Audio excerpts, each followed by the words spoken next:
Welcome back to Unnecessary Roughness YouTube page. We are coming at you hot. We were in Knoxville last night. Didn't get back to New York until early, so we are coming at you now. Subscribe, like, comment, share, turn on your notifications, and enjoy the show. I'm on the show too. Are all of our walls the same color? Aren't most No, yours is a little bit more gray than mine. Yours is just dark. Okay, all right. Mine's white. All right. Mine's white too, like Yeah. classic New York City apartment white. Yeah. Like, Hold on, maybe I sit. Is that better? Yeah, whatever. It wasn't there. You're fine. Yours is the best shot. All right. Oh, okay. Whew. Here we go. We're gonna do a show, right? We're all a little bit tired. Yeah. Okay, though, because it's football season. Also, not for nothing, there is an NFL game currently on, which is bizarre to me. I'll never get used to this. Right. So this is a rare time where we recorded on Sunday morning because we ended up not leaving Knoxville until about 11 o'clock last night. And it just, it didn't work out. So we're recording it first thing in the morning, and we will try not to let that happen again this season. In fact, it probably won't happen again this season, if I'm being honest. No, I mean, the reason that that happened is because we actually went to the game. We never actually go to the game. The only other one, I mean, I know you guys went to Wisconsin, Notre Dame. I was dying, so I didn't go to the game, but that was early in the afternoon, and we were staying the weekend in Chicago. But like last night, Dan and Dave had never seen Rocky Top. They'd never seen a game in Knoxville, and it was so fucking cool that it just, like, we had to soak it in. Now, obviously, that game ended like bananas, Right. but it was an awesome experience. It was an awesome experience. And Tennessee fans are catching hell today. I'll have a take on this later. It's all bullshit. It is all Save it. Save it. I will. All right. You ready to get into it? Yeah, of course I am. Hi. Welcome to Unnecessary Roughness, Barstool's college football podcast, brought to you by High Noon Hard Seltzer. There's Kayce showing her chest. I'm showing it's our You Unnecessary creep. Roughness merch. my Unnecessary Roughness hoodie Right. And where's the Unnecessary Roughness logo? on my chest. Okay. All right. Yeah, but when you said that, it sounded a little bit creepy. Don't act like you weren't showing it like that. You moved the camera and you did this whole number. Like, I'm showing the logo. Jack, tell him I'm showing the logo. It looks great. The logo looks great. all right. Brought to you by High Noon Hard Seltzer. High Noon, delicious. We were at Knoxville, Tennessee yesterday for the live show, and I saw more High Noons in the crowd than I've ever seen. And granted, High Noon is one of the sponsors of the show, but still, there were High Noons out in the wild Knoxville like I've never seen. Yeah, there definitely were. And the first time that I noticed it was like right against the barriers. There was a bunch of girls like holding them over the barriers. I was like, wow, that's like a considerable amount of High Noon. So I started just doing High Noon cheers throughout the show, because at that point in night, when you do a live show, everybody's sauced, everybody's drunk, they've been partying all day. They just want to make a lot of noise. And so I was like, how can I rile them up other than saying fuck Ole Miss or go Tennessee? I was like, everybody, let's do a High Noons cheer. And Jack, like the entire crowd was drinking them, like every single flavor too. And it looked beautiful. The sun was shining down on them. High Noon is very popular in Knoxville, Tennessee. Okay. I love to hear that. Let's dive right into it. Let's do some week 7 reaction. So we're going to talk about the Tennessee and Ole Miss game probably a lot, because it was a great game. It was a controversial game. We were there, but there are other games that were bigger of national consequence that we're going to get to first. Before we get to those games, though, and we're looking at you, Iowa, before we get to those games, Kayce, we had an interesting meeting at the airport yesterday. I was going to say, I feel like we need to just go ahead and jump into this. Right. And I will go ahead and tell my side of the story, which will also be the side of the story that the cameras see, because we did have the stool scenes camera there. But we landed at the private airport in Knoxville. As we're walking off the plane, we noticed a Wheels Up plane is there, and we see Bear from College Game Day and Kirk Herbstreit. And of course, Kirk is a great friend of PMT. Obviously, they know Dave. So we're standing around in a circle. And Jack, I wish you would have been there. It was absolutely just the purest Brandon Walker moment, because I met Kirk when I worked at ESPN, but I didn't know if he necessarily remembered exactly who I was. So I kind of just was like, hey. And he was like, oh my God, good to see you. And I was like, it's good to see you too. And I'm looking over in the corner. Brandon is like we're all standing in a circle, right? We're all standing in a circle. Dan, Dave, me, Kirk, Bear, like the ESPN guys. Brandon is off to the side. He's not even letting himself in the circle. So once I, say hi to Kirk, say hi to Bear, I walk over to Brandon and I say, hey, do you want to meet Kirk? And the face that he's making right now, the shake, he was like, no. He didn't want to. And I was like, why not? He's standing right here. And it's not like we're in like we're just at the airport. And he was like, no, I don't want to. And of course I had to do it. Right. So I'm like, hey, Kirk, have you met Brandon Walker before? He was like, no, Mississippi State. Right. Which, by the way, Brandon didn't even hear because he was like blacked out. He didn't even recognize that Kirk knew who he was. Jack. Brandon immediately busted into this story about 1999. He was like, actually, I have met you before. I met you back in 1999. And Kirk was like, wow, that's a full pullback from a long time ago. And Brandon was so happy that it just made my heart a little bit warmer that day. Okay, fine. Your version of the story is complete fiction. Rudy will have proof. Rudy had the camera the entire time and he was like holding it down so that like Kirk didn't necessarily see it. But Brandon, don't you sit here and tell me that you weren't trying to like snap pictures on the side, because I know you were. Yeah, I took pictures of Dan and Dave talking to Kirk Herbstreit. I thought that would be a funny picture to tweet out. Anyway, so Dan and Dave know him and we're talking to him. So I was standing back because they're having a conversation of like people who know each other. So I was like, well, he don't know me like that. So I'll talk to him in a minute. And Kayce's like, oh, he's scared to meet him. No, I wasn't. I was just letting them talk. Brandon, that there's definitely a part of that is true. And I will say that like you were being considerate of that. It's more about when I walked over to you after you had seen me and Kirk have an exchange. Do you want to meet him? And the shaking of the head, like if you're watching it on YouTube, you can see it. You were like, no. You're like a scared kid, which again is cute. I'm not making fun of you for it. Don't call me cute. It was cute. It was cute. You know it. Okay. I'll quickly tell my story. 1999, I was working at National Rent-A-Car, washing cars at the Golden Triangle Regional Airport. Mississippi State was 6-0 to start the season. We had Kentucky coming in on a Thursday night. ESPN was coming to do the game. I was washing the cars, and I just happened to look at the manifest for the next day, see who was going to come rent cars, and it said K. Herbstreit, L. Corso, C. Fowler, and they were coming. I was like, oh, fuck. So I got my boys, Phil and Alan, right? And we went to the Chinese restaurant one night, and we were eating at the China Garden and Star. We were like, we've got to meet these guys. And so we skipped school the next day. We drove out to the airport, and when they came in off the airplane, we just stood there like looking at them, and we wanted to meet them. And we were scared then. We were scared little boys, and we didn't walk up to them. But Corso and Fowler went to their cars. Herbstreit walked up to us, introduced himself, shook our hands, took pictures. So that's what happened in 1999. And I want to tell him that story, but I didn't want to tell him that story because Dave and Dan were talking to him. And it would look stupid if I said it in front of them. Is that not a cute story, Jack? It would have been so funny if Brandon told that story to Kirk in front of Dan and Dave, because they would have talked about it. Right. Relentlessly. Like, now keep Big in mind, Cat would have made a joke of that for years, which would have been very funny, though, at least for me, not for you, Brandon. But that's a really awesome story, which goes to show how cool Kirk Herbstreit is. Yeah. It's also still going to be in stool scenes. So Dan can definitely still attach himself to it. But no, let me get to this part. So we're burying the lead here because the biggest part of meeting Kirk Herbstreit, see if I can get through this. Oh boy. See if I can get through this. That man has the bluest eyes I have ever seen in my life. Jack, he is not over exaggerating whatsoever. And again, I've met Kirk before. Like I totally respect Kirk. I could not even stop looking directly at his eyes because they were like White Walker blue from Game of Thrones. And I was like,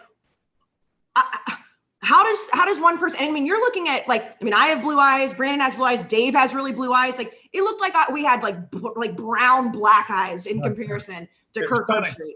It was stunning. I couldn't stop looking at the man. Okay. Is that what you want to hear? Is that what you want to hear? That I couldn't stop looking? Cute. It's so cute. And Kirk is awesome. And it was actually funny because they know that, the beef between Dave and ESPN and Dan and ESPN. Like he even mentioned, he was like, yeah, so like our Disney plane like broke down if you guys want to make fun of us for it. And I was like, Kirk is just that guy. And it was just so cute to watch Brandon meet him.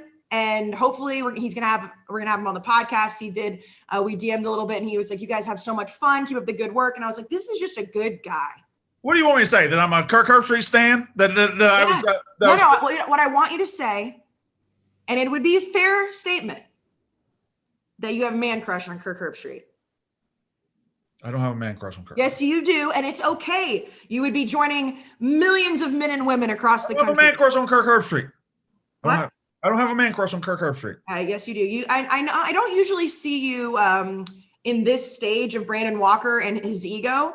Jack, you can attest to this. I don't usually see Brandon Walker stand down very often at this stage of your career, and I watched you very much feel like you couldn't approach somebody yesterday. That's a symptom of a crush, my friend. I have a little man crush on Kirk Herbstreit. There we go. Let's move on. Not that big of a deal. I don't know why it's that big of a deal. I think it's cute. I keep telling you, every time I say cute, drink a bit of High Noon, because I feel like not only was it cute to watch it happen, I was glad to be a part of it. I just don't think we should make it a big deal. That's okay. But if you did DM him and tell him that I said, hey. Well, I'm assuming Jack's going to clip this out and put it all over the internet that you have a man crush at Kirk Herbstreit. What about Shane Gillis? Anything going on? I mean, you're not helping that crush. You're not a very good wing girl. Yes, I am. No, you're not. That was, first of all, it was 2 weeks ago. The man is traveling around the country right now doing You're not a very good wing girl. I literally introduced you to your man crush, Kirk Herbstreit, yesterday, which you were not even going to speak. Jack, he wasn't even going to even say hello. He was just. I told you. They were talking. Dan and Dave were talking. I wasn't going to interrupt them. The conversation was over with. No, we were sitting in the back of the plane, so we got to Herbstreit after they did. Everyone was separating, and you were just going to walk in. They were going to get back on their plane. Wing woman over here of the decade. You're a trifling asshole. That's what you are. Trifling asshole. Okay, let's talk about 7. Who else did we see? We saw Cole Kubelik, of course. We saw a lot of people. Saw Golick. Saw Will Compton busting with the boys. He was part of the show. Yeah, he got a big old pop from that crowd. Yeah, check out. I don't know when they're putting it out, but me and Big Cat sat on the bus with him yesterday for about an hour, and it was hot. Okay, so here we go. Let's dive into Week 7 football. I think we start in Iowa City, Iowa, where. And Iowa fans don't want to hear this, and that's fine. They can get mad at me. I've lived that life before. I guess it's just good for college football that we went ahead and got this out of the way, that we went ahead and exposed Iowa for not being all that good, because we were all kind of wink, wink, nudge, nudge going along with this Iowa at number 2 just because they had won all their games. They beat number 17 to start the season, even though Indiana sucks. They beat number 8, Iowa State, even though Iowa State not that great. And then they beat Penn State with a backup quarterback, and their resume looked like it was the second best in the country, but we all knew, right? We all knew. And I'd be interested to see if we go back to, was it week 3 when we were doing buying and selling on the podcast, like exactly how we all handled it with Iowa. It's one of those situations in the middle of the season where you're like, well, you can't knock the fact that they are number 2 in the country. You know, the Big Ten right now is seemingly the best conference, at least through week 7. It looks like, the next couple of weeks, we're going to find out who exactly the best in the Big Ten is. But we all knew how bad their offense was. Right. There was no secret that their offense was not caliber of number 2. Now, their defense looked like it could be, but their offense has always been lackluster in comparison to their ranking. And we were just waiting for it to happen. I just didn't necessarily think it was going to happen against Purdue. Purdue has a knack for these things. Purdue, and I think Dan told it to me last night. He saw it on Twitter. Purdue, I believe, has 9 wins over the number 1 or number 2 ranked team of all time as an unranked team. It's crazy.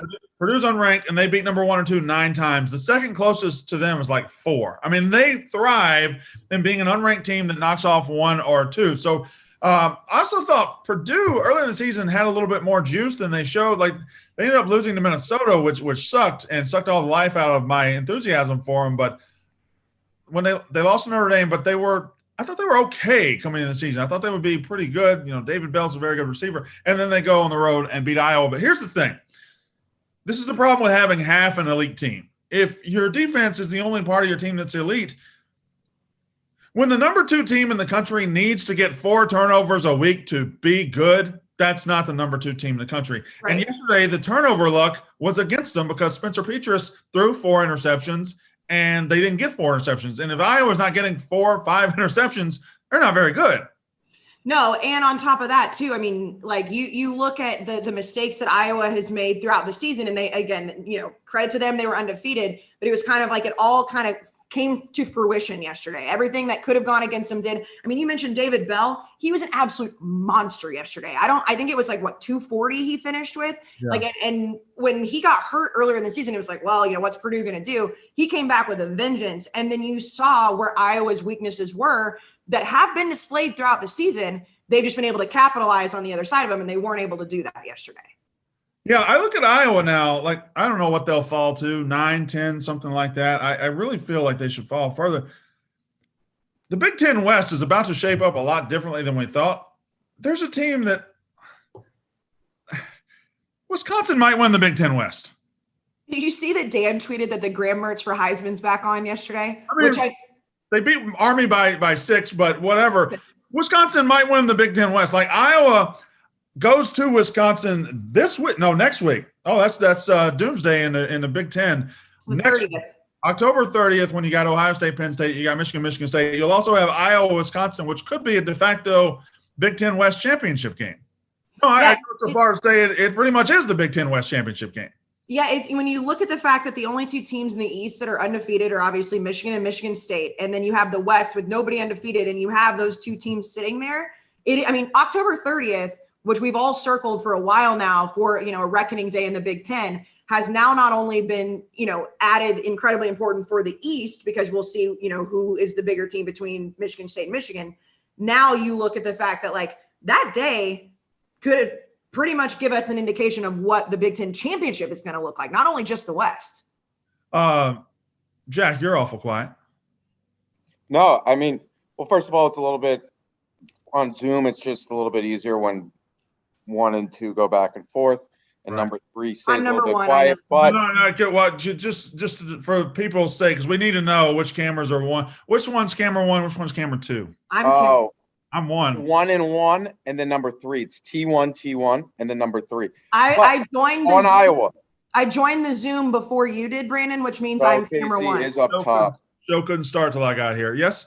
Okay. We did start on the Sunday morning in Chicago a few weeks ago. Anyways, Iowa. Jack, I was going to say it. Now you got to say it. Thank God we don't have to talk about Iowa anymore. That team. We'll go 10-2, 9-3, whatever. But thank God we don't have to talk about them anymore. And also, I tweeted it out. It was the most, you wouldn't even – the number 2 team in the country lost, and nobody cared. That shows how, kind of irrelevant Iowa is. And then also, this is great news for Cincinnati. Okay. Yeah, okay. We'll talk about Cincinnati. That conversation's coming. I feel like a great big black cloud has been lifted over our country right now. Like we finally we're able to embrace the new reality and the fact that we were living under a regime where we had to pretend Iowa was good. And now we no longer have to do that. We no longer have to sit and look at the top 5 and say, well, what about Iowa? Well, they suck. And sorry, they're not very good, and they were gamed the system to get up there, and now they'll go 9. They could lose 3 games. They can lose at Nebraska. They can lose at Wisconsin. If they can't beat Purdue at home, they could lose to anybody. So Iowa, you guys are great, fantastic. Iowa City, whatever. I hope I don't have to talk about you one more time. Well, we know that you have a little bit of a personal vendetta against them. But Jack, you know what? I didn't want to bring that up. Well, hold on, wait. Before you go off. No. Let me say something first, and then I will let you say whatever you need to say. Jack, before we let Brandon talk about this, now I will say that their offense stinks. Spencer Petras has not looked good, whatever. I don't want to say the whole team sucks. It's not like you can be number 2 in the country and going into week 7. They don't suck at all. No. I know Brandon is going to be like, you suck, sorry. Yes, they should not have been number 2 in the country. They were. They're not going to win the Big Ten. Fine. Spencer Petras is not great. Their offense is not great. They don't suck, Brandon. No, they don't suck at all. The team doesn't suck. The fans suck. And I hope they're all fucking miserable today. I hope they're all fucking going to their fucking jobs at the fucking cornfield and fucking sad as hell. And they can suck my fucking dick. But otherwise, I don't have any ill will towards Iowa. All right. Let's move on a little bit. So, what was the most shocking result yesterday? I have one. Well, Jack did just say this perfectly. Like on paper, it should absolutely be Iowa, but it didn't feel that way. I mean, it did not feel that Iowa that it mattered. Like it does absolutely matter, but okay. So Brandon, Jack, we all have had long nights. It's an early morning for us. I mean, at this point it's now lunchtime, but we're very tired, correct? It's just been a long season so far and a lot of traveling and shit. Yeah, but it's a good kind of tired. Oh, for sure. It's the best kind of tired. But what we need more of is caffeine. And you know who's really been helping us is our friends over at Black Rifle Coffee. Yes. They're keeping us awake at all times because that's what you have to do during college football season is stay awake at all times. I'm a late coffee convert, but I enjoy a good coffee now. I don't drink it every day, but when I'm dragging at work and I'm like, all right, I got to figure something out or I'm not going to be very good. I go with the coffee, Black Rifle Coffee, one of the best coffees in the world. Yeah, no, I'm a huge coffee drinker. I drink it all the time. And at work, you know, we have the Black Rifle Coffee pods to put in our Keurig. You know, you can obviously get it shipped to your home. It's a veteran-owned coffee company. So if you love America and you love coffee, Black Rifle Coffee Company is for you. They're high-quality coffee beans. We love high quality here on Unnecessary Roughness because we also love America. We do love America. But there was a wonderful USA chant last night in Knoxville, by the way, after the national anthem. So Black Rifle Coffee right now, if you go to, and Brandon, you're going to like this, blackriflecoffee.com/Walker and use the code Walker today. You can get the freshest coffee in America shipped straight to you. And they have a club. So you can get like the perfect roast, how much you want. It can get delivered right to your door. All of the things they offer right now at blackriflecoffee.com/Walker. Let me put it this way. You know who the most frustrated people are in the country right now?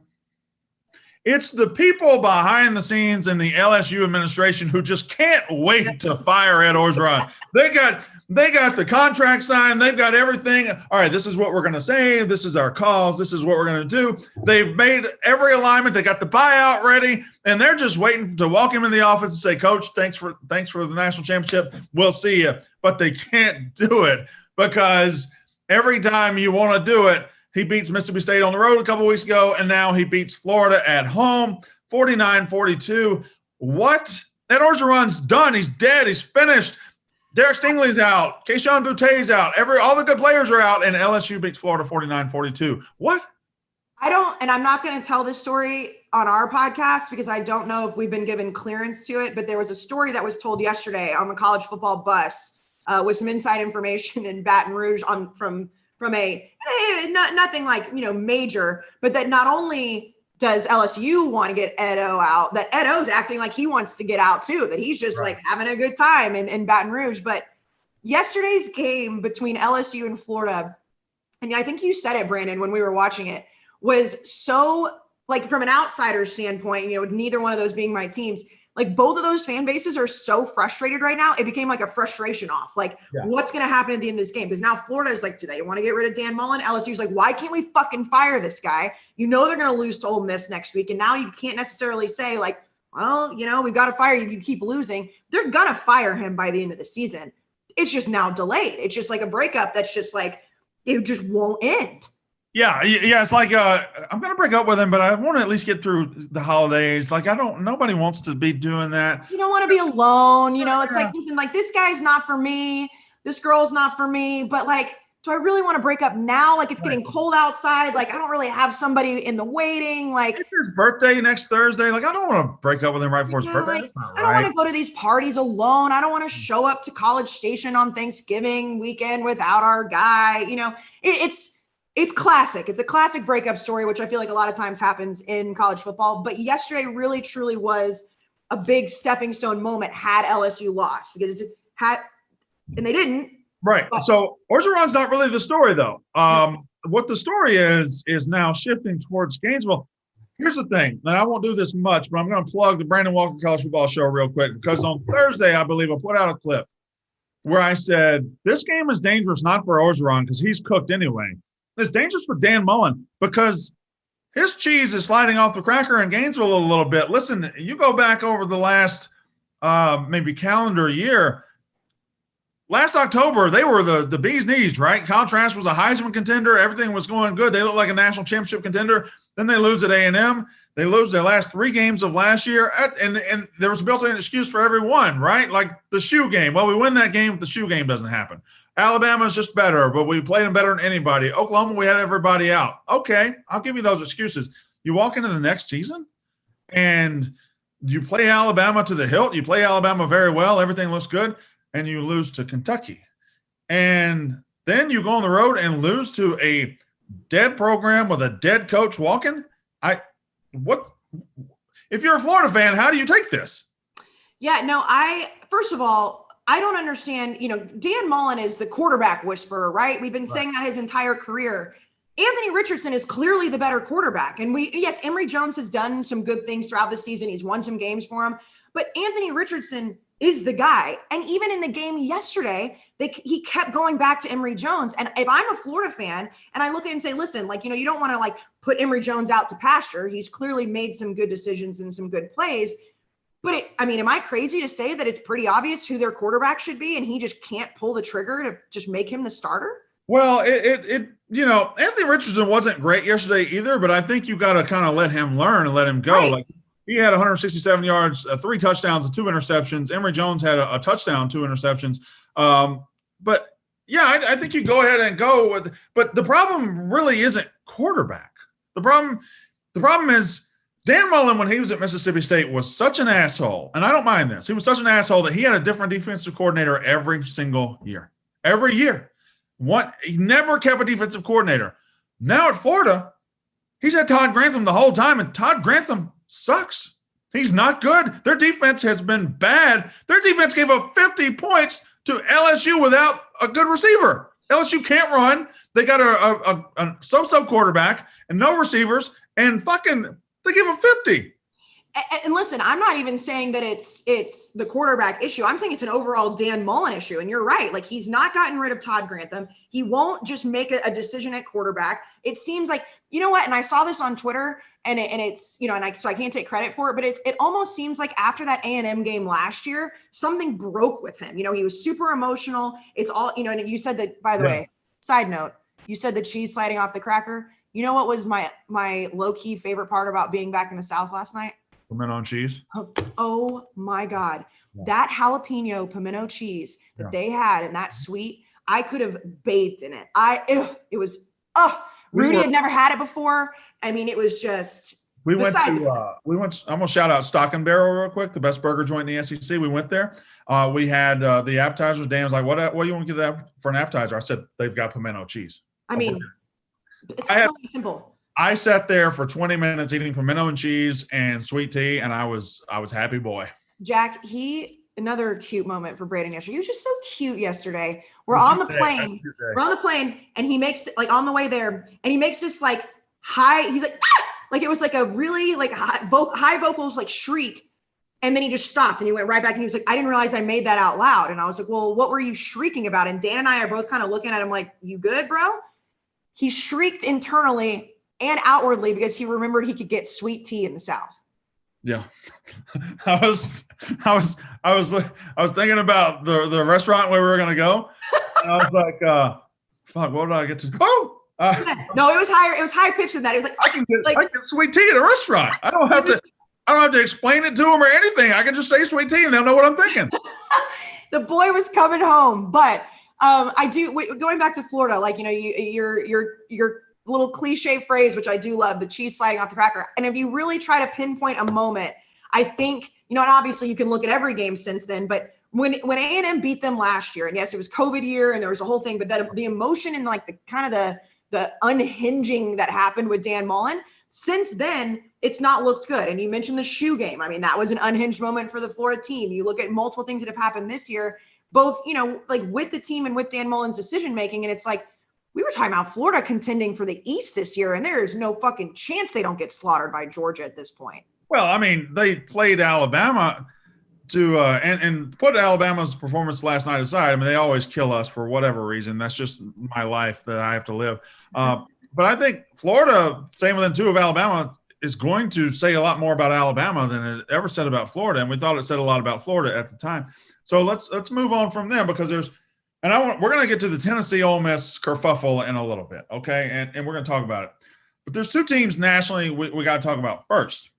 And I think, Kayce has her hand up. No, I think I know what you're going to say first. Well, there's two. Do you know who's the two teams? Are they in the same conference? No. Well, they will be soon. They will be soon. Well, you're talking about Georgia, obviously. I am not. No. Okay, so my two teams I was going to say was Oklahoma and Oklahoma State. Oklahoma is the topic that is coming up. But right now, I think Oklahoma State has to be talked about in glowing terms, because this is a team that started 5-0, and very, very few people, and I'm going to give them credit, but very few people nationally bought in or cared at all. Like, they were the quietest 5-0 team I've ever seen. I even had DMs from Oklahoma State fans saying, listen, don't talk about us. We're not very good. That happened. I don't know why it happened, but they were like, we just don't see it, or it's not very good. There's only one person I know in the college football hemisphere that said Oklahoma State's good. He said it from the beginning, and that's Jack Mack. Hello, Jack. Shout out you, boy. I'm kind of with the Oklahoma State fans. I'm not sure they're very good yet, but yesterday was a great game for them. I don't know if you guys got to watch. Mm-hmm.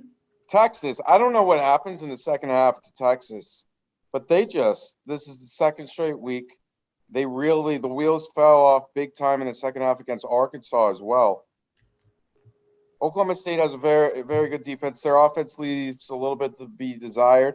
But, they've gone through Baylor, Kansas State, and Texas now. And they also beat Boise State, who Boise State lost to Air Force, so that doesn't look that good of a win. But we could very well see a massive, massive, massive game in Bedlam later in November. That's a long way to go.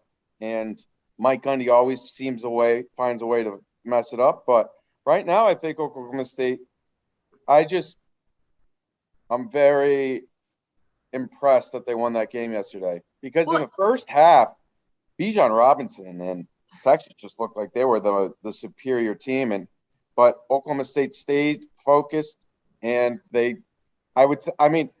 Gundy and Gundy's staff out-coached Texas in the second half substantially. Yeah.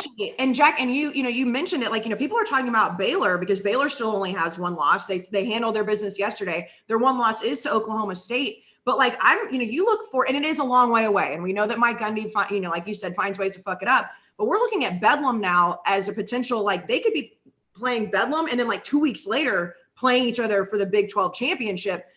Oh, we're pumping the brakes. Well, let's pump the brakes on that, because it's we need to give Oklahoma. We're going in next week is almost the end of October. We're going into week 8 of college football, and it's not like Oklahoma State's played shitty teams. Some of them, sure. Shout out Oklahoma State. The potential for 11-0 Oklahoma State, 11-0 Oklahoma exists.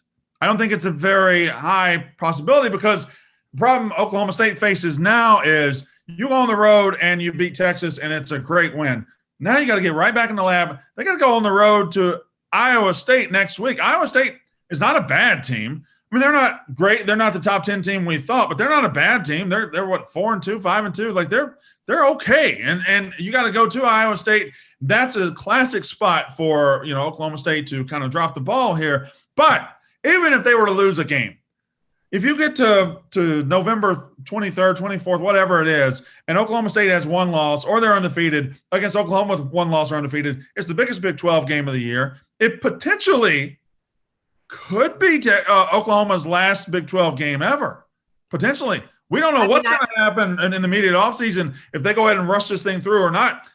Bedlam shaping up to be an all-time classic this year. And Bedlam is always so much fun. It really is. It's one of those rivalry games that, granted, I'm a sucker for any rivalry game in general, but that game is always heated. Those fan bases hate each other. It's a quick drive between Norman and Stillwater. So I think it's going to be great. But I do feel like, we like to make fun of Mike Gundy. It's been 10 years or however many years since he did the I'm the man, I'm 40. He was dancing like a crazy person in the locker room yesterday. Right. But I feel like the difference between this Oklahoma State team, and Jack, obviously you've been on them for a long time, is we usually talk about their offense. And we're usually look at Spencer Sanders. Let's go down the list at all these guys. They have a defense, and they were able to stop Bijan Robinson and Casey Thompson and all those guys in the second half yesterday, they're a powerful offense. Texas is falling apart for sure, but Oklahoma State has a defense and I know we'll get to OU, where Oklahoma still doesn't look like they have a great defense. Well, I think it's okay, but yeah, Oklahoma State's defense is really, really good, probably the best in the Big 12, I would say. And they gave up 136 to Bijan Robinson, but they shut Casey Thompson down, had a couple interceptions.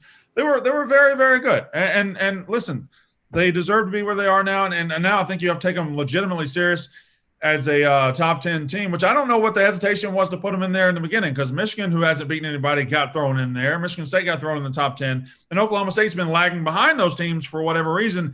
Now you can't let them lag behind anymore. But if you're Texas, is Sark just trying to bide time until Arch Manning gets to Texas? Is that what we're doing here?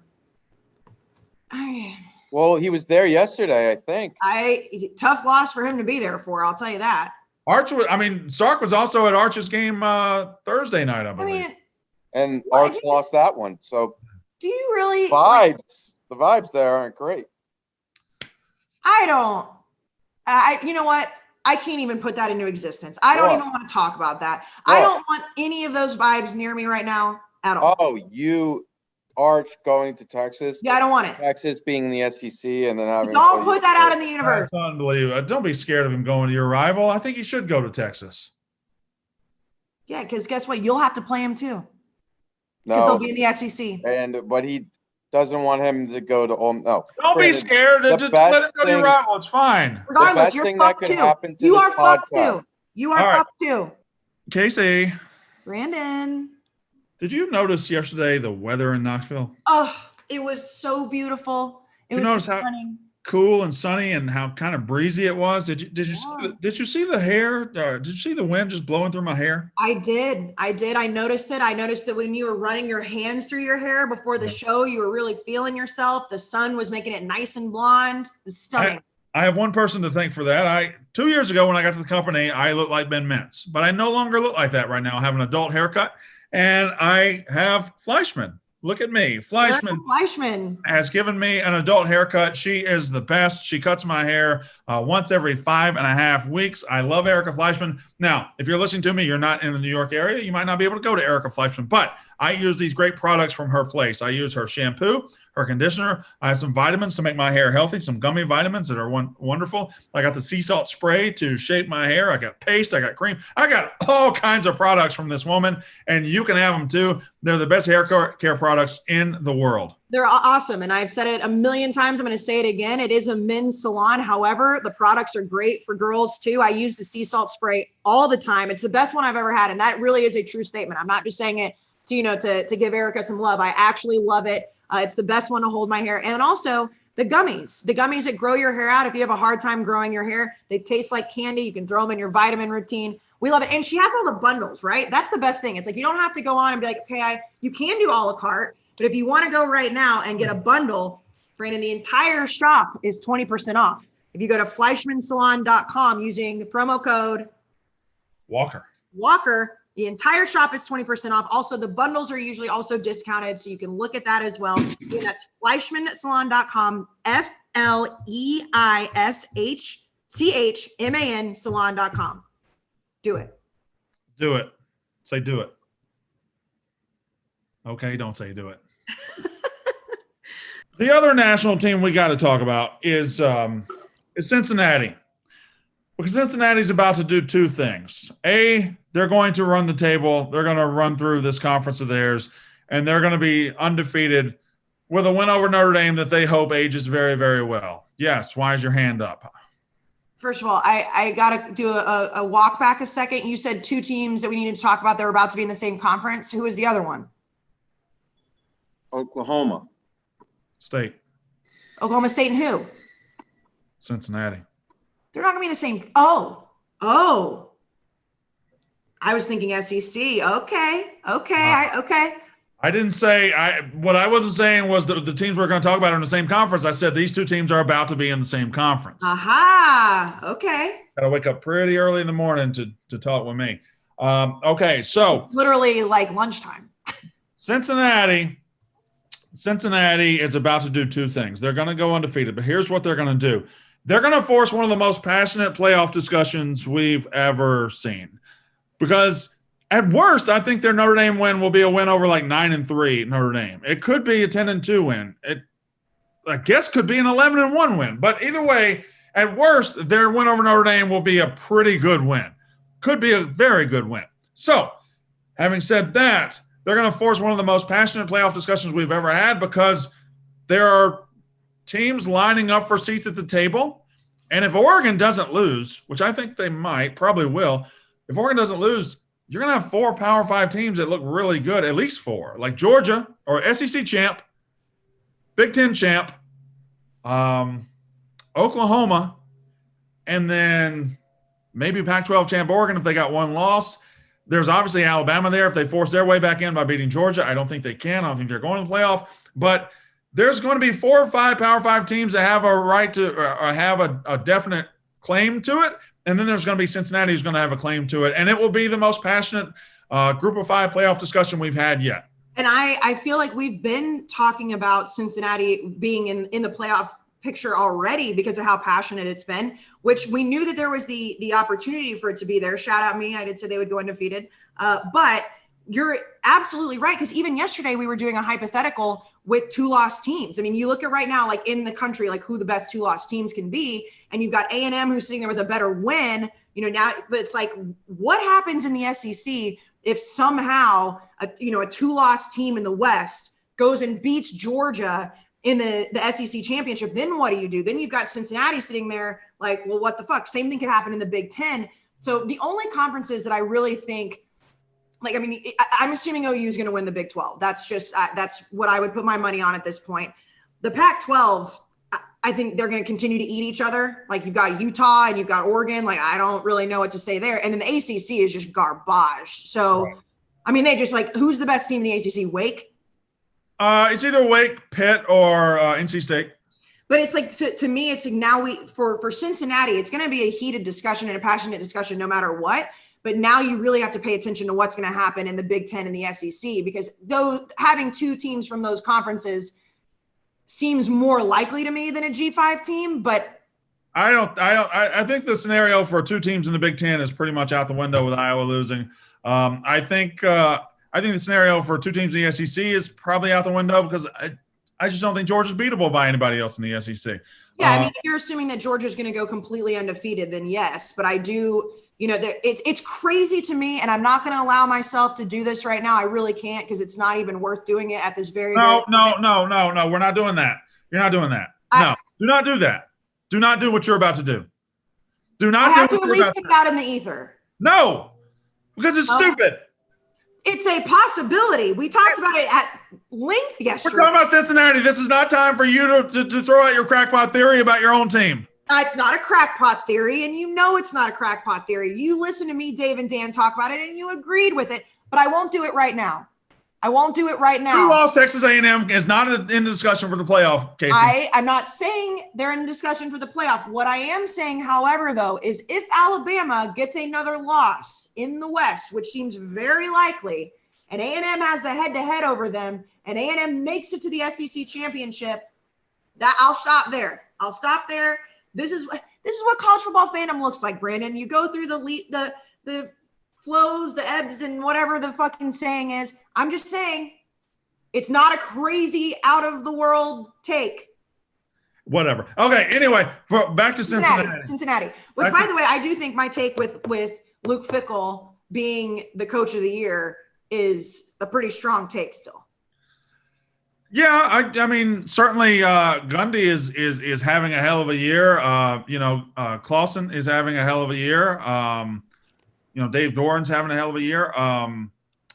I'm just trying to think. Who was it nationally that tried to say Sark was the coach of the year this week? Jack would remember. I don't know where Jack went, but going into the Oklahoma game, Sark had an argument, and then he lost 2 straight games to the Oklahoma teams. But it was this week that it came out, and everyone was like, Cincinnati is going to, for me, and I want a world where we have a 12-team playoff, not a 4-team playoff. I want Cincinnati to get left out so we have leverage to go ahead and force this 12-team playoff. I'm ready to get to the 12-team playoff. I think it's much more interesting. In a year of chaos like this and only one team that looks elite, a 12-team playoff would be incredible. The games would be amazing. And I wish we had it. We're only going to have 3 playoff games as opposed to having, however many that would be, what, 11?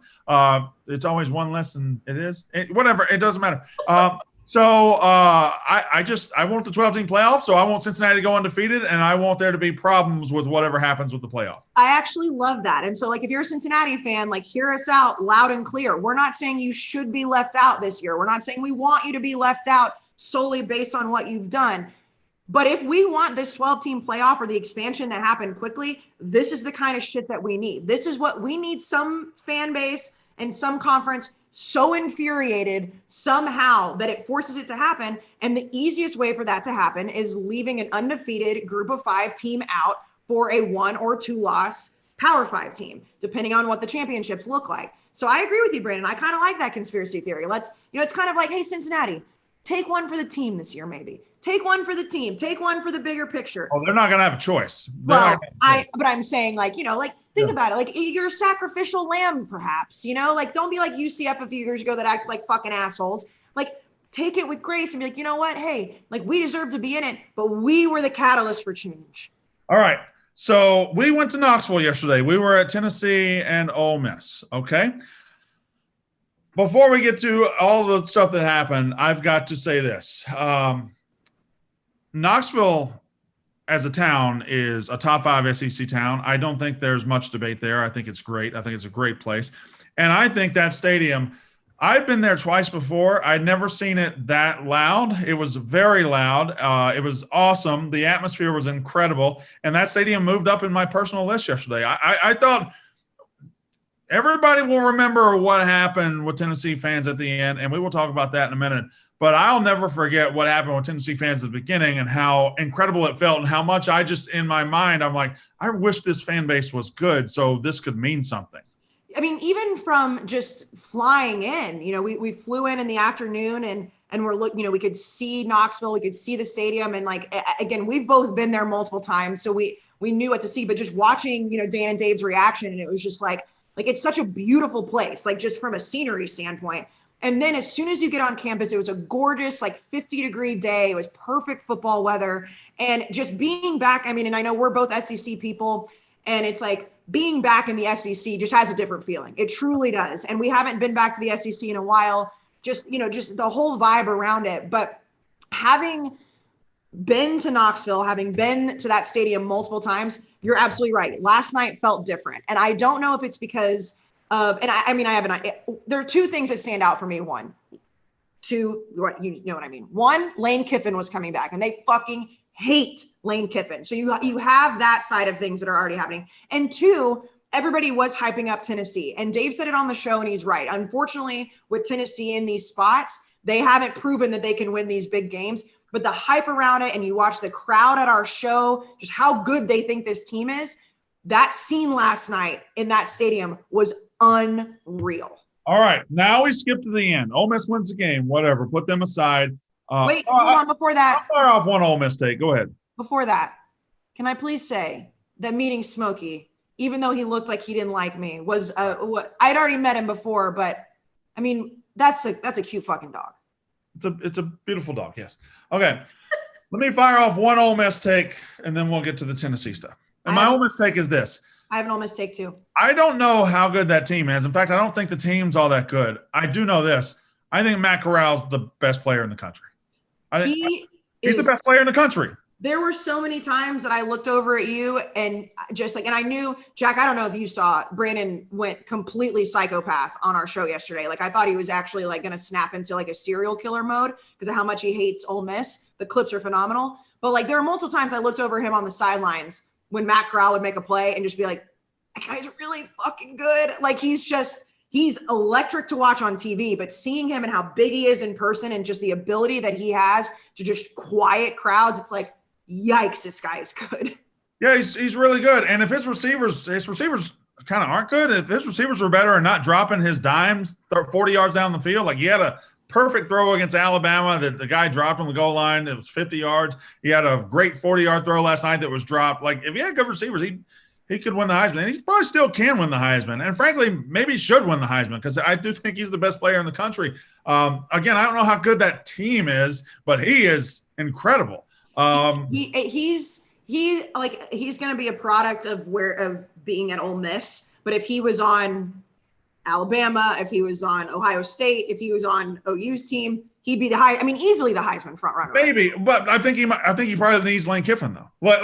I don't know how many other quarterbacks would let him run and improvise the way Lane Kiffin does. I don't know how many coaches. I don't know how many coaches would let him be Matt Corral. Lane Kiffin lets him be Matt Corral. Lane Kiffin also, another Ole Miss take, coaches the way I wish my coach coached. He coaches the way I wish everybody coached. He coaches the way we coach on Madden and NCAA 14. We're playing video games. 4th and 6. Okay, I got an offense. I'm going to go get it. Yes. Is somebody at your house? What? Somebody at your house? You looked up and made eye contact with somebody. No. Prove it.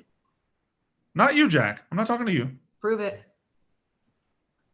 You distracted me by looking up and Prove it. Hey, boy. Could be a girl. No, it was a boy. I could tell by her eyes. Hey, boy.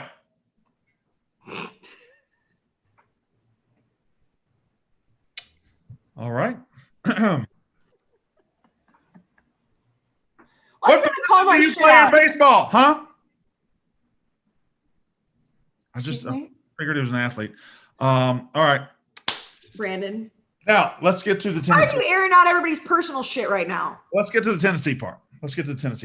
Okay. And Jack, let's all just get ready. Kayce, you can talk in a minute. This might take a minute. Yeah, no, I know. I'm stretching to get ready for you Go ahead to and stretch it out. I'm stretching it out. I know what's about to happen. I know what's coming. First of all, in the first quarter of that game, Tennessee scored a defensive touchdown that was erroneously called not a defensive touchdown. And it was done so because the officiating crew is junior high at best. Once again, the SEC, it just means more everywhere except the officiating crew, which Mark Curls, the head ref, same officiating crew that fucked Mississippi State against Memphis, same officiating crew that fucked Arkansas last year against Auburn, same officiating crew that fucked Georgia State a couple weeks ago against Auburn, fucked Tennessee last night. That was a defensive touchdown. I'm sorry.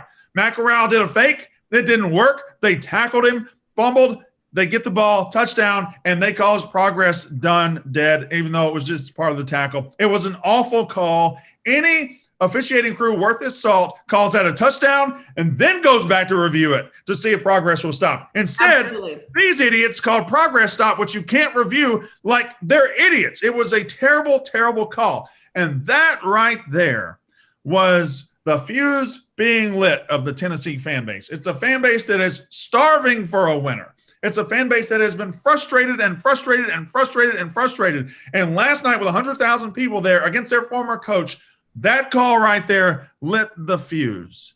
It did. It did, absolutely. Well, and before you go on, not only did it light the fuse for the Tennessee fan base, like, again, we were definitely all in favor of Tennessee yesterday. There was no doubt about that. But as neutral football fans, we're sitting there like, what the fuck was that? Like, there was no even explanation that we could come up with on the sidelines that would make sense of that.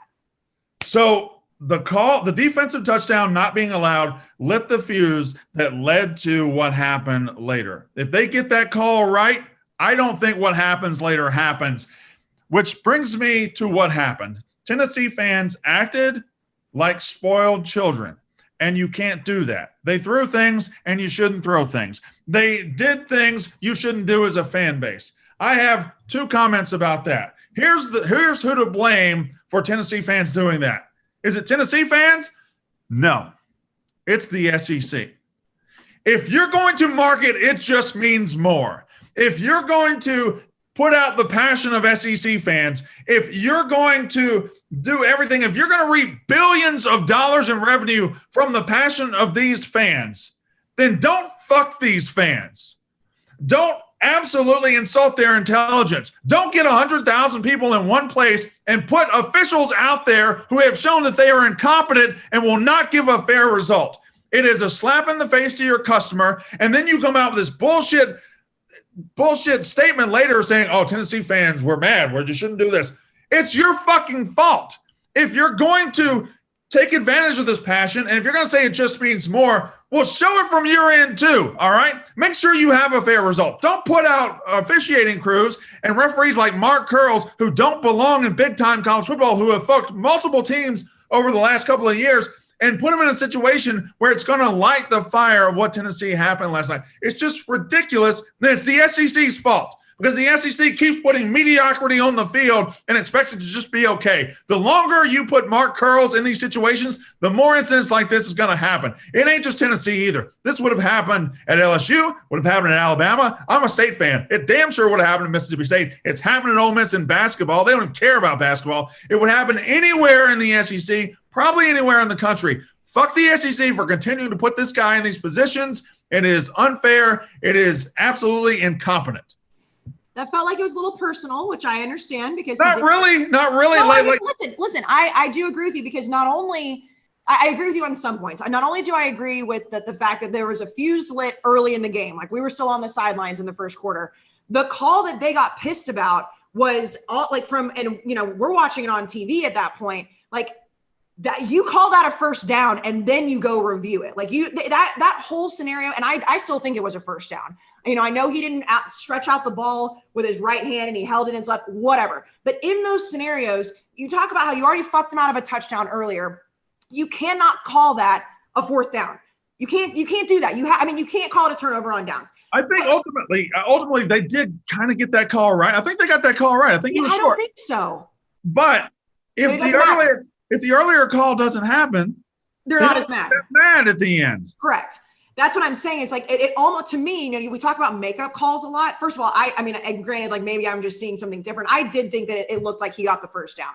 But even if he was a little bit short and there's even a possible place in your brain that you want to make this right, you give him the first down because of how you fucked him over so very clearly early in the game and make it a game. But the one thing I will say about all the throwing shit is that, like, it's tough whenever your own cheerleaders and your own band has to leave. That is the one thing that I was like, guys, like, listen, people were pissed. That's fine. But you've got like Tennessee cheerleaders, like holding shit over their heads, having to like shade themselves going into the locker room early. You've got the bands both having to leave. That's when you're kind of like, all right, like, what are we doing here? No, it was a bad performance by Tennessee fans, but I understand. Like, I mean, I understand. Let's everybody that is clutching pearls about this, everybody on ESPN, every columnist who is thanking God today that it happened last night so they can go on a moral soapbox, everybody across the country who is passing judgment on Tennessee fans, every fan base is capable of this. This is college football. Tennessee fans aren't different than me. Tennessee fans aren't different than you. Tennessee fans aren't different than anybody else out there. If you feel like you're getting fucked, it's going to lead to like chaos in the stands, and it's not fair. It's not right. And should we live in that society? Maybe not, but it happens in NFL football. It happens in soccer. It happens everywhere. Don't act like Tennessee fans invented a new level of evil last night just so you can get a column off to your people in Birmingham or Gadsden, Alabama, who just sit there and say, roll tide, Tennessee's awful. I hate them. Shut up. You're not the moral arbiter of college football. And this is a passionate fan base that had a passionately stupid reaction last night. It happens. They're not bad people. Let's move on. There's like the idea that people are like trying to make this like some sort of criminal act is ridiculous. Like, it's not like we had, students or fans of Tennessee jumping on the field and beating the shit out of Ole Miss people. Like, that's not what happened. Like, and I could be wrong. That would have been awesome. Like, well, but I'm saying it's not like we had some like, a bunch of people were going to the hospital and whatever. Like, yes, of course, Lane Kiffin did make it funnier too, by the way. Like, credit to him. Like, bringing a golf ball to a football game is insane, but like just the fact that he leaned into it, like, did make it a little bit more comical. Like, and instead of having a coach that's like imagine if that happened to Nick Saban, like what would have happened at the end of the game. So Lane did kind of make it easier. He caught the water bottle when he was going into the tunnel. The people that are trying to make it seem like, oh my God, we need to give Tennessee the death penalty over this is crazy. Did it get out of hand? Absolutely. Did it harm anyone at the end of the day? No. The Tennessee fan base is catching a lot of shit today. I don't care. Like, I don't think it should have happened to that degree, but I also am not going to let my day be fucking ruined over it. Like, whatever. They got fucked. Nobody got hurt. And Lane Kiffin made it funny. That's the way I look at it. Yeah. Also, but do we know if that was for sure a mustard bottle or was it a flask? I'm sure it was a flask. No. I'm being told it was a mustard bottle. Oh. Yeah, it was a mustard bottle, but I'm sure it was a flask. Yeah. I didn't You consider understand what that. I'm saying? I'm Well, sure. I know, but But I didn't wouldn't it be consider funnier that. if it was an actual like mustard bottle full of mustard? Yeah, it would be, but it was absolutely a mustard bottle that somebody had cleaned out and put whiskey in. You know what? You know what I'm mad about now that we're sitting here talking about this? What? How no one figured out what the fuck was in that. It was on the field. Somebody could have just walked over and opened it up and smelled it and see what it was. Now, none of us would have questions. Who wants to be the guy that everybody looks at picking up trash and I smelling? would have done it. I would have if we were still on the sidelines for that. I would have done that absolutely. I think one of the funniest videos you could have ever done would be dissecting Yes. all of the trash on that field. Like, just go yard line to yard line. But what Brandon said and Kayce said, I agree with. Also, it's just like, I don't know, maybe like if you say it just means more and you say you love this sport because of the passionate fans, when there's passion involved, there's a percentage chance that stuff like this happens. Yeah. And also, I honestly, and I really do think this, it's not that much different than storming the field. It's just as dangerous. I've seen, because I've been a part of some field storms at the Rensselaer Field. By the way, we'll talk about UConn winning. I've seen people break their legs. I've seen people get run over, trampled over. Also, when there's someone storms the field and we're like, oh, it's so great, don't yell at people for storming the field. We storm the field before the other team gets to leave. Like people the poor cheerleaders, the poor bands. Yeah, they get in, they're involved too. That happens when you storm the field. You can't be so pro field storming and then also be like, oh my God, I can't believe what the Tennessee fans were doing. So bad. Nick Saban, the other day at Texas A&M, that clip of Nick Saban getting taken off the field by the police officers, a police officer completely ran over, like Brian Dawkins, over this female who was just storming the field. That wasn't some awful thing, but now what Tennessee fans are doing is some awful thing. The pearl clutching, it's the people that think they love college football and they know the college football, but they don't get it. It's the guy that said on SEC Network, oh, those Tennessee fans need to reevaluate your life. Give me a break. Give me a break. Most college football fans. Who said that? Sorry. What? Sorry. Who said that? Oh, it was the guy. It's the guy on SEC Network after the games. That guy has a nice house and a nice car because of those fans. Yeah, that's what. Yes. And my last thing, and we'll continue because we're saying pretty much the same thing. Most college football fans and like even non-college football fans look at that and they're like, "Oh, that's crazy, haha," and then they just like laugh it off. There's not thousands, but there's think pieces out there with thousands of words right now talking about how like, oh, when passion goes too far, fuck off. Like maybe this isn't the sport for you. Like you could go watch like golf or something. Like I don't care. Like who cares? We'll be fine. It's so many truths to what everybody's been saying, but most of all, it's like if you don't understand why that happened last night, you don't understand the passion of college football. That's it. Like we all agree that it was not a great look for Tennessee. We all agree that like, especially because it did happen with time left on the clock. So it delayed the game, but like, who gives a shit? Just move on. Like, if you're spending your Sunday and the rest of your week worrying about what happened in Knoxville last night and actually making it a thing about character of a fan base, you're just kind of a loser. All right, let's move on. Okay. So, but also, like, don't be throwing like golf balls and shit. Maybe. Yeah, don't throw golf balls. I mean, Texas Tech is known sometimes. I don't know if they've done it a long time, but like when A&M was still in the Big 12, like they would throw batteries.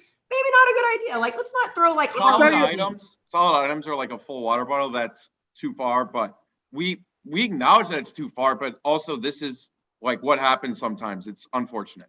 Yeah. Also, the golf ball, objectively, kind of hilarious. But second, you're talking about a crowd of 108,000 people, and one guy was an extreme asshole. That's decent percentage right there. I'm okay with that percentage.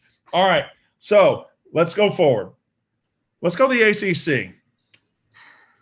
Pitt, NC State, Wake Forest, NC State looks like they got the juice right now. They have a win over Clemson already. They went on the road and destroyed Boston College, who is not a bad team, destroyed them. Pitt is just rolling right along. They went to Virginia Tech, destroyed them. Pitt's got a great offense with Kenny Pickett.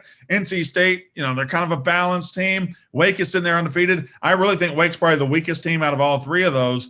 I think we might be coming down to like Pitt, NC State here. Clemson cannot be ruled out. Clemson only has the one conference loss. Listen, it won't matter in the long run. I don't think it matters nationally who wins the ACC.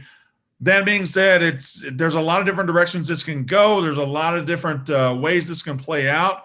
And Clemson being the worst good team in America or the best bad team, the best bad team, I don't know. They keep winning games despite being objectively a bad football team. It's weird. Yeah, they're the best bad team in the country right now. And I might be alone in this, and I'm sure it's going to piss off ACC fans at this point, but I just don't care about that conference right now.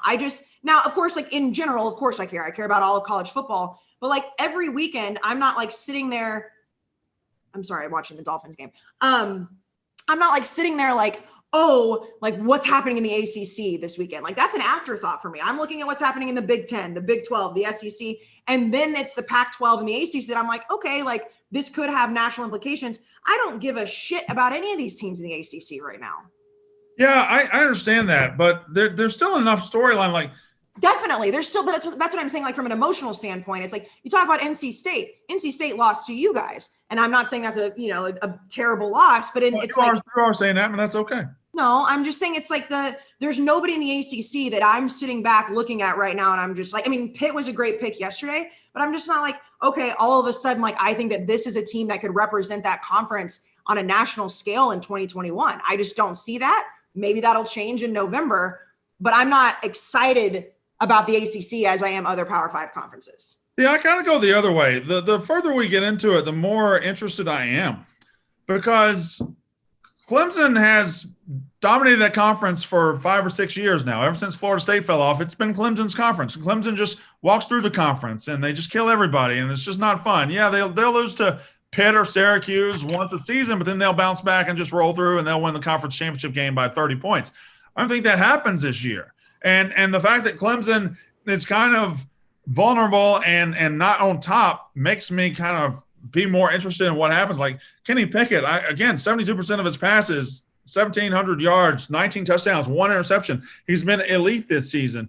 NC State, outside of the trip to Starkville, has been a very, very good team. It's just it's a conference race worth watching down the stretch, because it is definitely it's a fun conference race in a vacuum. There's no doubt about that. And you're right. It not being Clemson's going into the college football playoff is a different storyline. I'm just saying that from an interesting level of the bigger picture, the ACC falls a little bit behind for me. And that's okay. That's just my opinion. But I just I don't necessarily care who the best team in the ACC is. Fine. Hold on 2 seconds. Okay, I'll fill this time. The ACC is composed of 14 different teams. There's the Atlantic Division and the Coastal Division. Of course, down south, you've got Florida State and Miami. You've got many teams in North Carolina. Then you've got. It was asking me if I was still watching. Okay, that's what you had to stop? I had to go get my remote. It was asking me if I was still watching the Dolphins-Jags game. All right, let's switch to the West Coast. We will switch to the West Coast. And can I show you this on my paper? Good God. I literally wrote just Pac-12 North, nobody. Pac-12 South, nobody. So is the Pac-12 failing Oregon? Now, put aside Oregon's performance of late, because it hasn't been great. And without CJ Verdell, their offense just isn't very good. They won 24-17 the other night. Very uninspired effort from Oregon. But if they're able to slide through the season with one loss and they have a win over Ohio State, they are a major player in the college football playoff. And I don't know that they can slide through with one loss, because they traditionally like to blow it in these spots. However, let's say Oregon was cruising and Oregon had the one loss and Oregon looked like they were playing good football. Is the Pac-12 going to be able to provide them what they need to be a national name? Because Arizona State losing last night and blowing it every time they have a chance, they just can't go to the state of Utah anymore. That meltdown, and it is personal because I bet them and they were also my leg in the 3 blinds parlay, which would have hit. That was an absolute buffoonish meltdown by Arizona State. They shouldn't have even come out of the fucking locker room at halftime. Like 35 unanswered? Was it 35 unanswered? It was a disgusting display. And I don't, we talk about Herm Edwards, we talk about this Arizona State team. Like, you cannot melt down like that. Like, Utah could do whatever they wanted last night. And Arizona State was at least making like the Pac-12 a more interesting, like, is it Oregon? Is it going to be Arizona State? Just an absolute dumpster fire of a game. They're lucky it was late and everybody was asleep or drunk at that point, except for me. I was watching it just like swearing at Herm Edwards, but holy shit, that was disgusting.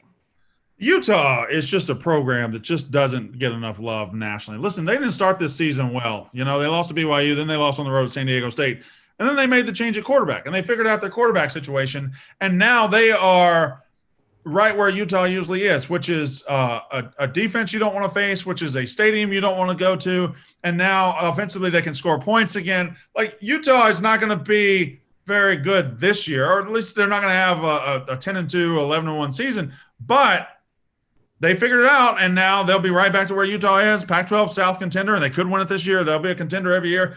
Kyle Whittingham, Utah, just one of the most consistent programs in the country, and they just don't get talked about enough. It's true. I'd agree with that. I'm thinking at him today. I'll tell you that. But Oregon,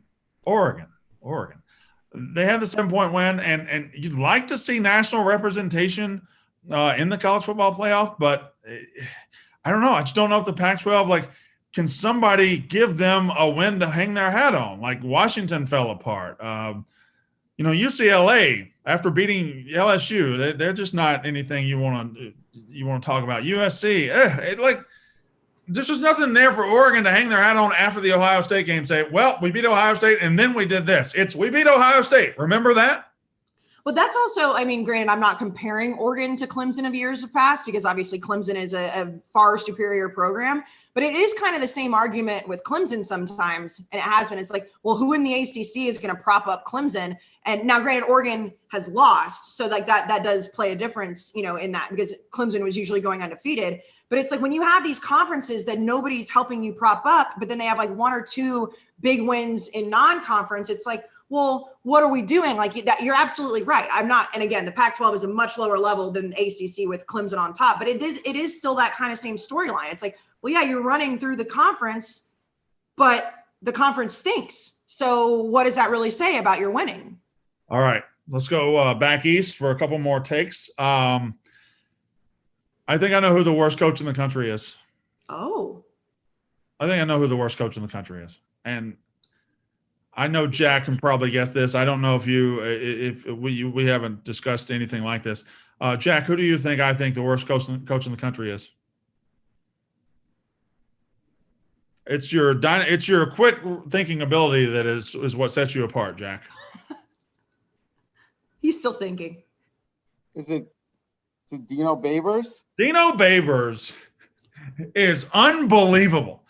Dino Babers is you have Clemson on the ropes. Clemson. And I understand they haven't been good this, but you got a chance to beat them. You got recruits on the sidelines. You got fans that say, you got a chance to beat Clemson. And they treated that last 45 seconds as if it were the third quarter of an NFL preseason game. There was no urgency whatsoever. They didn't look like they cared if they won. They looked like, oh, we're on this side of the field. That's close enough for a field goal. They had 4th and 1 from the 32, which is about a 50-yard field goal, and you put everything on your kicker to make it, and go. Fucking go. That's why I'm so jealous of what Ole Miss gets to enjoy with Lane Kiffin. He's not dicking around with field goals and punts. He's got an offense that he believes in. Go. Just go get it. And they had Clemson on the ropes. They could have beat Clemson, and they just lollygagged to the line. They lollygagged. This motherfucker, he's got 45 seconds left. He calls a fucking timeout on 4th and 1, ices his own goddamn kicker. He ices his own kicker and then sends the kid out. Not only did the timeout ice his kicker, it also saved time for Clemson to win the game. It's one of the worst coaching performances I have ever seen in my life. And how does that guy have a job at this point? So gross. In college football, you're either trying to win or you're planning to lose. If you're not trying to win, you're going to lose. And that's what happened to him. And you can't just keep – there's like – these coaches are brought up fourth and 2 or more, we're punting. 4th and 2 or more, we're kicking a field goal. This ain't that time anymore, okay? You got to fucking show your kids you give a fucking shit. Go get the win. Pussy-ass coaching. It doesn't work anymore. I'm going to be honest. I didn't know that you had so much passion behind a Dino take. I just got, like, I was watching that, and I was like, this is what's wrong with college football. Pussy coaches. It's not him. It's not just him, but these coaches that just can't wait to punt, and they can't wait to kick field goals, and they can't wait to do – and when it gets down to the final minute, the guy who is a pussy in the final minute is useless. He's useless. You can't win with that guy. I'm going to add a coach to your list right now that you haven't mentioned yet. Who? Somebody who was making some pretty fucking bad decisions yesterday. You know who I'm talking about? It's somebody you're going to be happy to talk about. Is it Fat Boy? It is Sam Pittman of Arkansas. Some of the worst game management I have ever seen. When you go back and watch that game, and I mean, I know a lot of people are talking about Bo Nix and people are talking about Auburn. I had Auburn money line, so I was very happy that happened. But boy, Sam Pittman. Brandon, another fantastic, if we do say so ourselves, college football show on the road yesterday. My lock hit, and Dave's lock did not hit. We're tied. Oh, okay. So the college football show this year is presented by FTX, formerly known as Blockfolio. And if you've not been watching the show, first of all, you're a moron. Second of all, we have a season-long cryptocurrency competition between the 5 of us on the show. So the 4 of us on the desk, me, Dan, Dave, Brandon, and then Big Ev. And whoever wins their locks gets $50,000 in crypto, which was locked in, which Dave has now said as the crypto guy, it's at about $100,000 of crypto. Right. Thanks to FTX. Yeah, and listen, I think it's down to me and Dave now because I believe your lock lost, Ev's lock lost, and Big Cat's. So me and Dave are I think 5 and 2. So it's gonna come down to me getting 50,000 or Dave Portnoy getting 50,000. Well, and he's already said that he just wants to win to spite you. Correct, and I really want the money badly. Yes. No, Dan, Ev, and I are struggle city with our locks. There's no doubt about that. I mean, Ev's just was maybe the worst lock of all time yesterday, but we don't need to throw shade at him. He's not on this program. So the 5 of us are in competition, but also if you've been watching the show or been looking on social media, FTX is also giving away students up to $100,000 in crypto. And it's so easy. If you're listening to this, all you have to do is go to FTX and download it in the App Store. It's super easy, and use your .edu email address. Literally, that is it. And every time somebody from your school does that, it moves you up the leaderboard. So if you're listening, maybe hit that tamu.edu, sign up, get A&M higher up on the board. But at the end of the year, there will be $100,000 prize split among the students that sign up that get the number 1 team. It's just so easy. Just go use your .edu. Who cares? Go there immediately. It's fantastic. I love it, and I just can't. I want the crypto. I know you do. Shout out FTX. So speaking of Arkansas, Sam Pittman, Mayor Quimby, fat ass, Stay Puft Marshmallow Man, whatever you want to call him. Remember when they beat A&M? Yes, I do, unfortunately. Remember when they beat A&M and he was just the talk of the town, the flavor of the week, and he did his victory tour and he went on PMT and he said, oh, shucks, Brandon Walker knows what he did. I ain't going to unblock him. And everything, yes, sir, and all that. Remember that? I do. Unfortunately, I remember it very vividly. He is now 7-10 overall at Arkansas. He is now 4-3 overall this year. He has been absolutely outclassed and outmatched on the other sideline by Lane Kiffin and by Brian Harsin the last 2 weeks. Maybe the victory tour, maybe the PMT thing, maybe he should have shut the fuck up. Maybe this guy who everybody said, oh man, look at this guy, this is great. And maybe he's not very good. Anybody ever thought about that? I do feel as though the victory tour, they beat Texas, then they beat my team. Right. A little premature. Now, I do think that from a standpoint of people being excited about Arkansas football, Sam Pittman has definitely continued to do that. I don't know what Arkansas fan boards look like today. I can't imagine they're very pretty, but I would imagine they're a little bit prettier than like Texas fan boards. I imagine they're a little bit prettier than some of the other fan bases. But us, and I do feel like, the Arkansas shine fell off very quickly. Yeah. But here's the thing. But also, if you're Arkansas, don't you kind of have to celebrate those wins because you can't? You do. Yeah. And they've come a long way. And they were the worst team in the SEC 2 years ago. And that's fine. They should feel happy, and they should feel fine about where their program's going. But it was a lot. When they beat A&M, all of a sudden they're in the top 10. And, I mean, they were in your face about how good things were going and everything. And this is just a little bit of natural regression. Because, listen, they lost at Georgia. Fine. Happens. Listen, Georgia's a different beast. Then they lose 52-51 at Ole Miss. Toss-up game. It is what it is. But when you have those 2 road games and you're a good coach or you're a good program and you come home and you're facing Auburn with a first-year head coach and you're at your place and you just get housed in front, you just get beat by 2 touchdowns by a quarterback who's, I guess he's showing signs, but still, if you should be ranked, you can't lose that game by 2 touchdowns. I agree completely. And also, and giving Auburn credit because, I know you got to give Auburn credit at this point. Yeah. We don't like to do that a lot on this podcast, but and we've made fun of Bo Nix, but I mean, Bo Nix, I think, and I mean, I didn't watch every single second of that game yesterday because obviously we're traveling, but I watched a lot of it because I did have Auburn money line. I think yesterday might've been one of Bo Nix's most complete games we've seen him play, where it's he has his great moments and he has his really bad moments. But yesterday, he just was a good quarterback yesterday. He got obviously they won, like you said, by multiple scores. And if you're looking at it from an Auburn standpoint, it's okay, this guy is capable. If he can continue to play this way down the stretch, are they the second best team in the SEC West? Can they beat Alabama in the Iron Bowl? A&M hasn't played them yet. I'm not necessarily looking forward to that at this point. But you have to give Bo Nix credit. But on the other side, we have to be all right, Arkansas, you deserve to celebrate a little bit because you guys haven't been here in a while, but let's pump the tires a little bit. All right, let me go ahead and give you one spoiler alert. Can they beat Alabama in the Iron Bowl? Yes. Absolutely they can. Yes. Alabama, and last night notwithstanding, apparently I made a deal with somebody made a deal with the devil at some point where I can't enjoy an Alabama game ever. Not only does my team just get beat by Alabama every year, we get embarrassed by Alabama every single year. 49-9, whatever.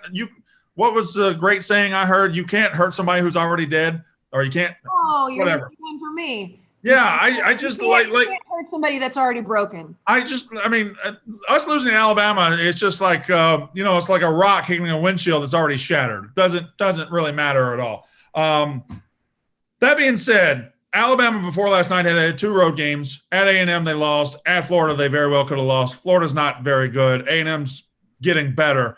But at the end of the season, not falling in the trap yesterday. I'm just saying. And A&M Alabama going on the road to Auburn at the end of the season, they absolutely can lose that. Absolutely can lose that. Shout out to Auburn. First-year head coach. I don't know that I thought much of him, but you go on the road, you win a game like that in the SEC after getting destroyed by Georgia is impressive. So credit to them. That's a very good win. Now, all of this, the discussion about Cincinnati, the discussion about Iowa, the discussion about Michigan State, which we will have in just a second, the discussion about everybody in the country. Georgia's the best team. Doesn't mean they're unbeatable. Doesn't mean somebody can't pick them off later. Georgia is the best team, and they are the best team by a comfortable margin. I know Kentucky scored late to cover that spread, but listen, whatever. They beat them 30-7 pretty much. Georgia just doesn't allow you to breathe offensively. They dominate you on that side of the ball, and it makes their offense, who's not great, good enough to get the job done. And Georgia's a complete team, and I don't see how they're not going to win the national title, although, everybody can be beaten. Right now, they're number one with a bullet. Yeah, definitely. I would agree with that. They're the best team in the country. I don't know if you saw the quotes after the game that the defense was so fucking mad that they gave up that last minute touchdown. I was mad about that as well. Oh, a lot of people were. I was not. I did take Kentucky with the points. But Like it was the first time all season, going in, like I said, week 7, that they had given up 2 offensive touchdowns, which is insane.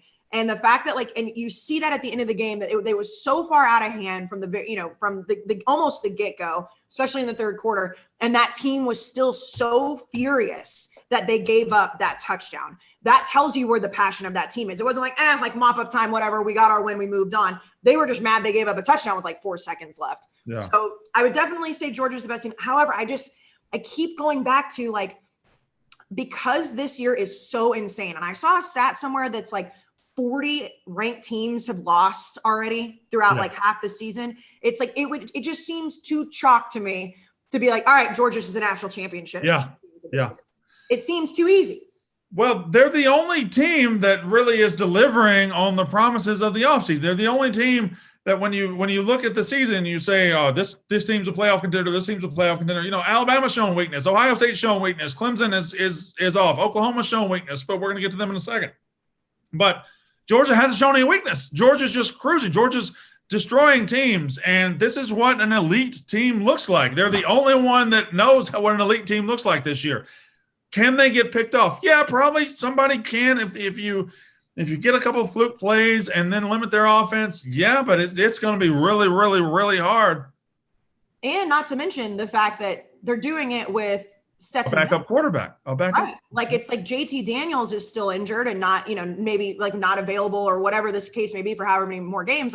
This is their backup quarterback and they're still playing that way. So, a credit to Georgia. It's just, we haven't been able to use a lot of Kirby Smart jokes this year. I understand that. But I mean, they do look like the best team in the country as of right now.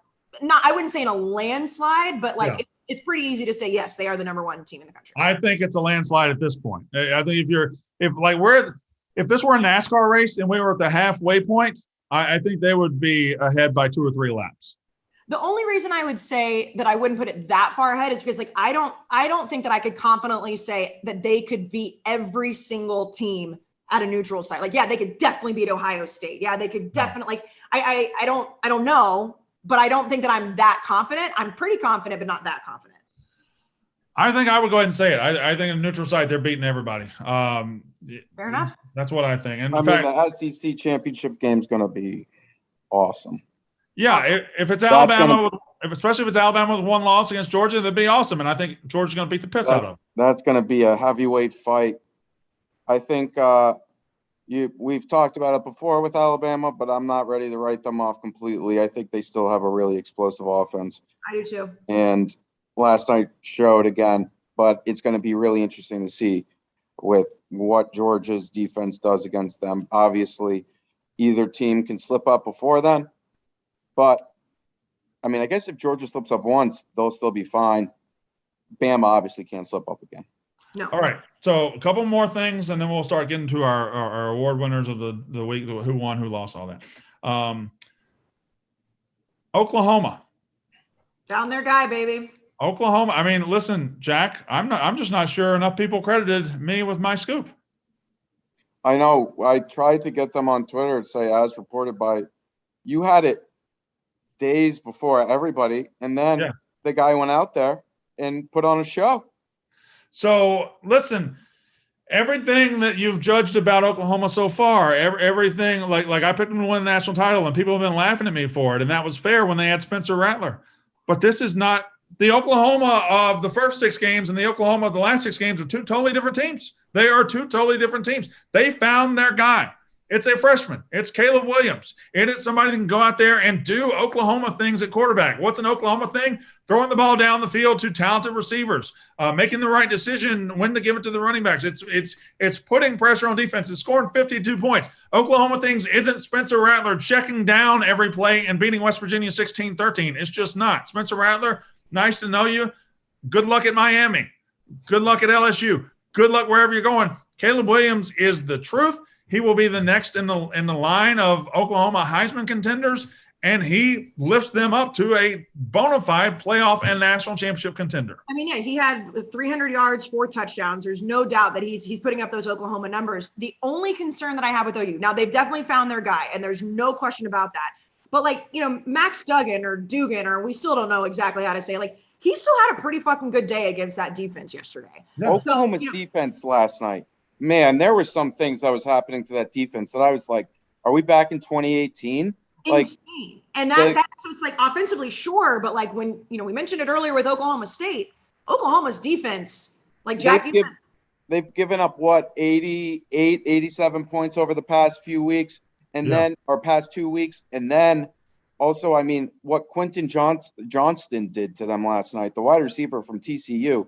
I mean, what's Jamison Williamson gonna do against you? What's even Chris Olave? Yeah, like it's just I'm not sure if it's great that they figured out the quarterback thing, and it's just like how spoiled are Oklahoma fans that they thought they had a Heisman contender, he stunk, and then oh wait, the backup's great. So who like you're just like you have another he's now ranked 6th in Heisman contenders.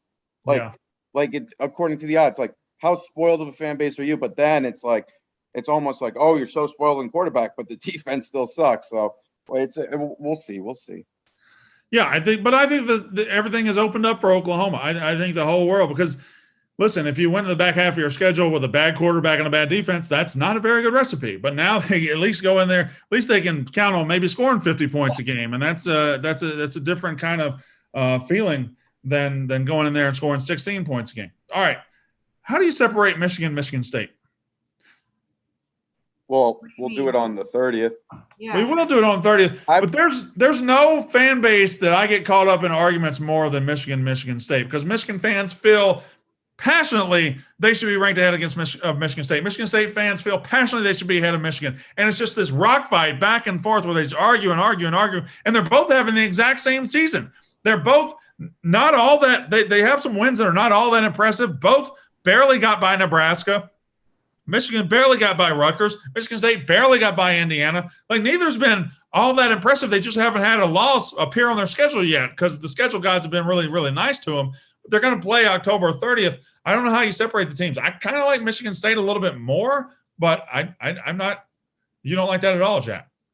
They're just not good. I'm sorry, I'll say it. Like Michigan State, I know there's a bunch of fans of theirs that listen. I just don't think they're very good. They're not a top 10 team. Michigan's going to run them over.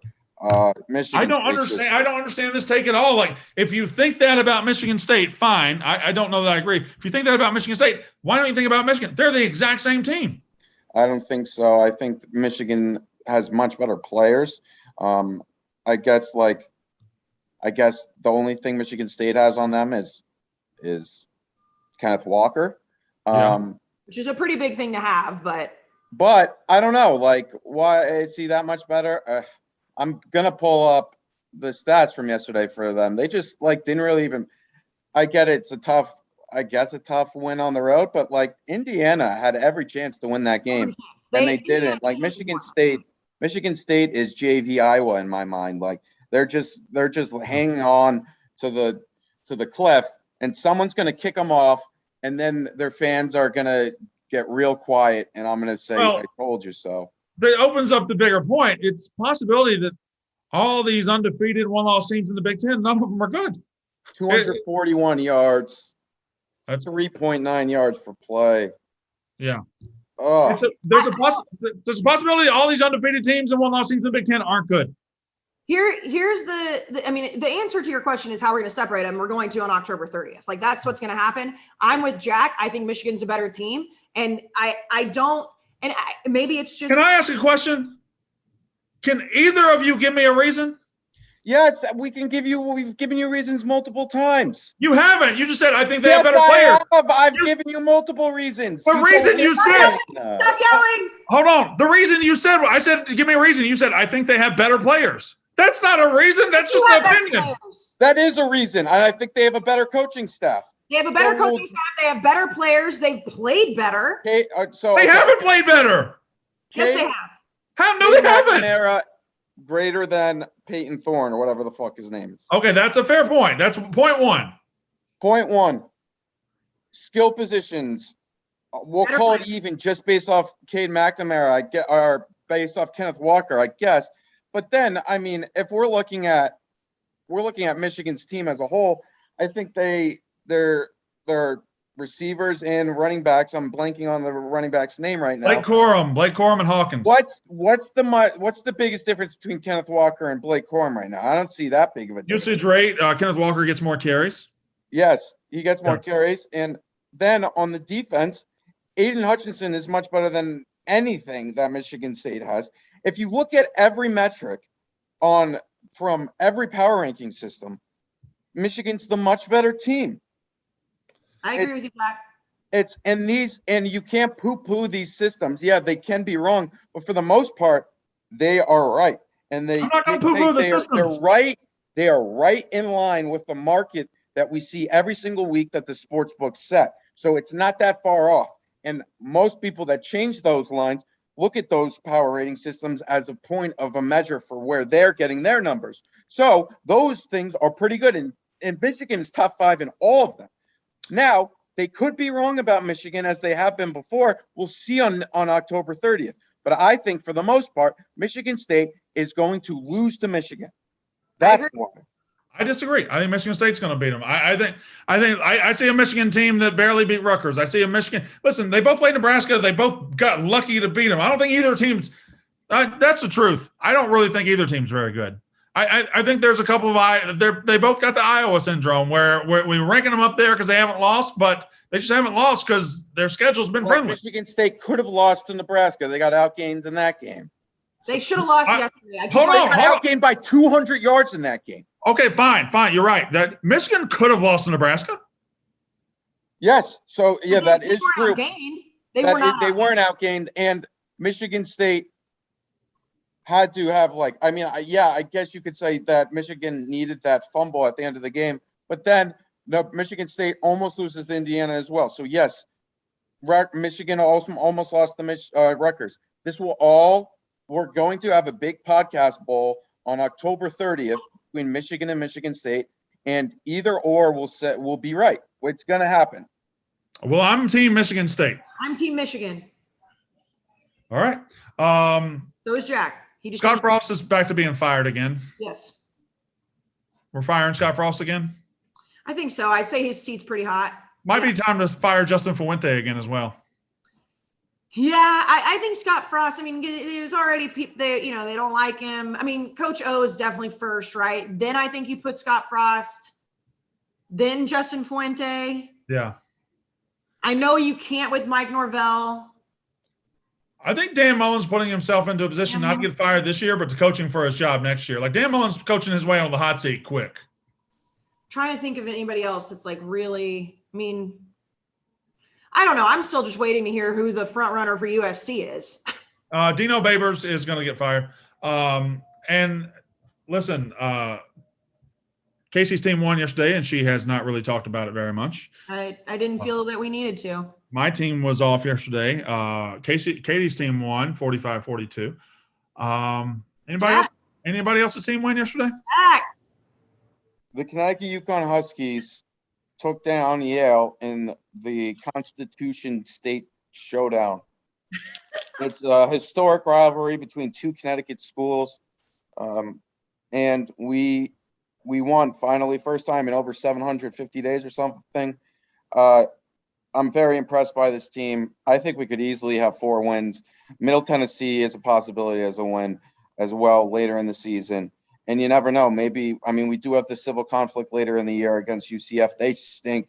And Houston's pretty good, though. But we'll see. You never know. I think this team's pretty good. And they're my winners for the week. The AD this week, which I've said time and time again, when every little person who thinks they're so smart, UConn should go down to the FCS. UConn should go down to the FCS. They're not going down to the FCS. I've said that forever. That's not going to happen. Only one team's done it, and that's Idaho, and they regret it. UConn's not leaving the FBS. They're staying strong. And guess what? We're about to pay a coach $2 million per year. We're going to do it, and we are going to build this thing back up. And guess what? I never left. So when it does get built back better, I'm going to be there and reminding all of you. You guys I'm going to ask you where your memes are. Where are your memes now? This team could have quit. They didn't. I'm one of the 100 or 150 that didn't quit, and I'm staying strong.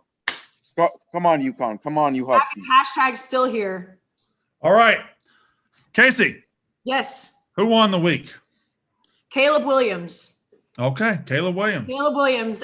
We've already talked about it at length. We don't really need to get back into it, but I think that he obviously won the job over a Heisman favorite in Spencer Rattler, but he won a fan base over and also has now made Oklahoma a lot more interesting. So I would say Caleb Williams, freshman, Oklahoma Sooner. Jack, who won the week? He already said his. UConn. Oh, I'm sorry. I didn't know that. Okay. No, he literally said that's my winner. And I said, wow, nice segue. Oh, my apologies. So we got UConn. We have obviously Casey with Caleb Williams. Who won the week? I think college football fans won the week. Ooh. And they did it by virtue of Purdue representing college football fans. Purdue going into Iowa and winning 24-7 and shutting them down, shutting them up. Listen, I'm all for chaos. I'm all for interesting things in college football.